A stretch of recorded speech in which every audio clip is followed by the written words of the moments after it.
everyone, and welcome to Miss Temple's apartment. Yay! So today we are starting week 4 of our themes for Miss Temple's apartment, and this week the theme is, drumroll please, Keith Haring. If none of you know who Keith Haring is, he was an artist who would draw with chalk on walls or spray graffiti, and he was known for being an advocate for everyone and for love, and I think that we are going to have a really good time. So what I'm going to do is today I'm going to read you a story that's actually by Keith's sister, Kay, and it's called Keith Haring, the Boy Who Just Kept Drawing. Let's read.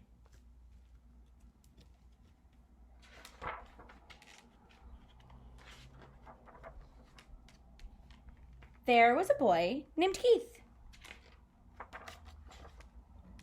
When he was little, his father taught him how to draw dogs and fish and funny things.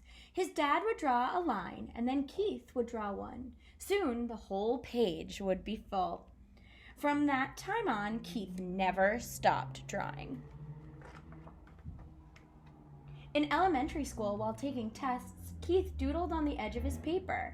When he handed in his work, his teachers would say, "Why did you doodle on your important paper?"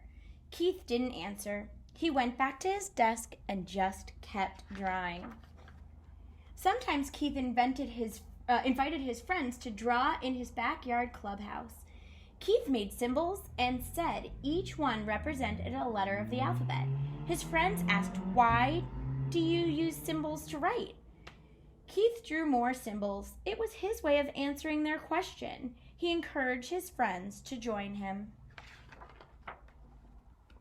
As a teenager, Keith liked to draw in his bedroom and with music playing loud. He would draw on every piece of paper he could find. His mother had to yell over the music, "Why can't you turn that music down and go outside and ride your bike?" But Keith had sold his bike to buy art supplies, so he answered, "Look at these cool drawings I did." And he just kept drawing. When Keith was in high school, he won first prize for his art. A successful couple from town offered to buy his drawing. Keith said, "No, thank you. If you enjoy my art, you can hang it on your wall, no charge." Keith's sister was shocked. "Why didn't you take the money?" they asked. Keith shrugged. He just wanted to keep drawing. Keith graduated from high school and went to the big city of Pittsburgh to a school that would teach him about art. There were boys on the street trying something new, breakdancing. He liked the crazy shapes of their bodies as they turned and flipped on the ground. While the music played loud, Keith started drawing wiggly lines. His teachers asked him, "Why are you drawing pictures that look like scrambled bodies? This is not what we told you to draw." Keith knew how to draw. He just wanted to draw in different ways. And he kept drawing.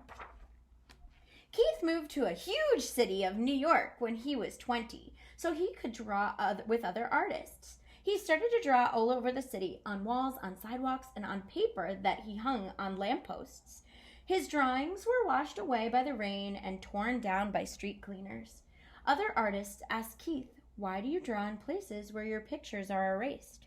Keith didn't hear them. He was searching for another wall so he could keep drawing. Keith got a job delivering packages and sometimes rode the subway one day. One day, he saw a panel of black paper on the wall in the station. He rushed outside to buy chalk and came back and began to draw. The white chalk made bright, smooth lines on the black paper. Day after day, Keith filled the empty panels in the subway stations with art. Soon, people who rode the subway were looking at the white chalk drawings. No one knew the name of the artist, but his drawings were easy to recognize. People asked him, "Why are you drawing here? What do your pictures mean?" And Keith said, "What do you see? You decide what they mean." When Keith lived there Where Keith lived, there was trash on the street and people didn't always say hello to each other. One day, he and his friends cleaned up 20 bags of garbage in front of a long wall. Then Keith painted square faces with smiles and body shapes dancing upside down. The neighbors liked the drawings and stopped to say thank you. A policeman came by and lectured Keith. "Why did you do this? I have to give you a ticket because you didn't get permission." Keith paid the fine and just kept drawing. Soon people wanted to see more of Keith's drawings, and he was asked to display his work in an art gallery. Art was hung from floor to ceiling, and in between, he painted on the walls. Keith invited everyone to come and enjoy his work. All of Keith's artwork sold. The gallery owner asked him, "What are you going to do with all this money?" Keith said, "I read in the newspaper that there are kids who don't have enough to eat. I didn't have this money yesterday, and I was happy. If I don't have it tomorrow, I'll still be happy. All children need to eat. I'll send the money to them." The gallery owner gasped. "Why?" Keith just smiled and started to draw again. Now, people were inviting Keith to draw in famous museums and exhibit in galleries all over the world. He was proud that he had become a successful artist, but wherever he went, Keith insisted he paint a mural so everyone could enjoy his work, not just the people who had money to buy it. During a visit to Paris, France, Keith painted on the outside of a children's hospital, 6 stories high. Newspaper reporters came to take pictures and asked, "Why did you paint on the hospital? Did you think it will make the sick children feel better?" Keith didn't answer. He had to finish the painting. When the Statue of Liberty was 100 years old, Keith drew an outline of the famous statue on a huge piece of vinyl fabric. Then he asked 900 kids to help him finish the drawing. Keith told them, "Draw anything, whatever you want. No one can say it's bad or good. It's yours." When the giant painting was displayed, people were amazed to see what Keith and the kids had made, but the art critics couldn't understand why a famous artist was drawing with kids. But you know Keith, he just kept drawing.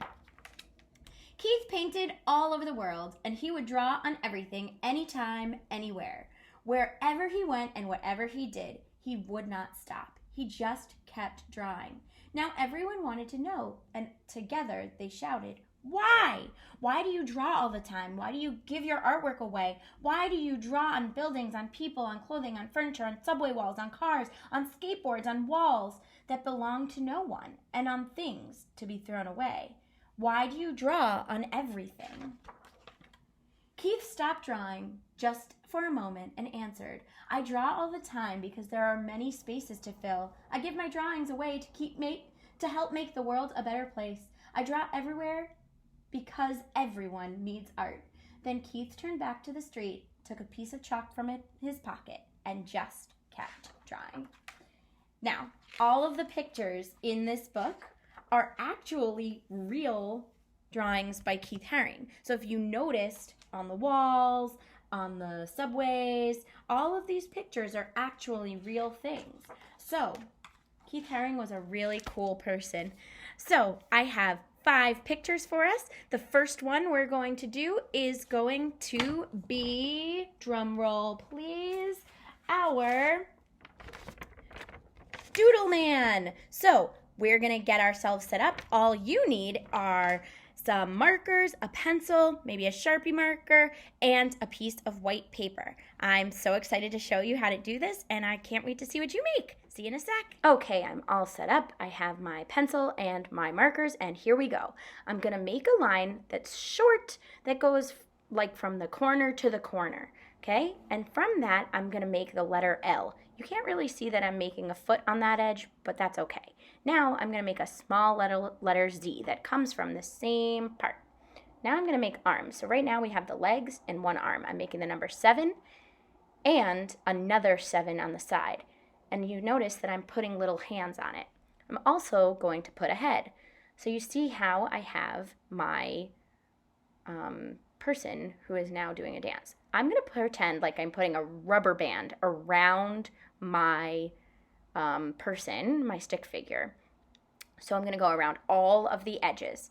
See how I'm carefully going around that foot, going up to make the knee. Well, I'm here, and I'm going to go up, back to the stomach. Now I'm going to go around for my arm, Go around to make the hand, up and over. And now I'm going to go around that circle. Now I'm going to go up, around, and back around.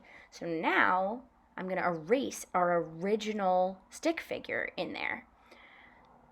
Erase, erase, erase, erase, erase, erase. You can also do whatever kind of stick figure you want, making sure to put the outline around it. That's, it's up to you, whatever you want to do.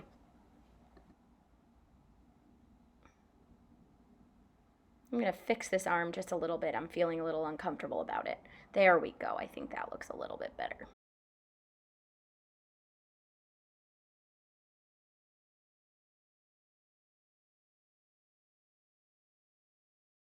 Okay, so I'm going to brush off my shavings. I'm going to grab my black marker and I'm going to go over my outlines.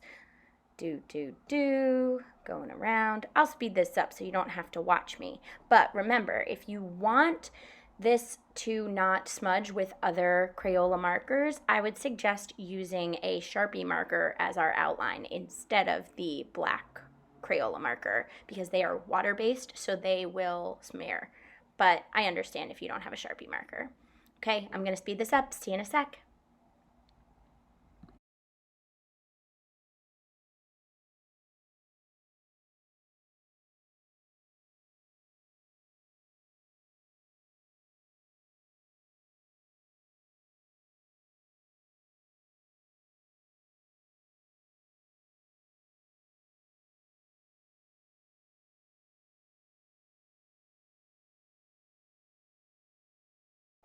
So I am all done coloring in. I don't know if you noticed, but on all of Keith Haring's pictures, he has movement lines. And they're just like little curved lines around different parts of of the bodies he makes. So I'm going to add those in.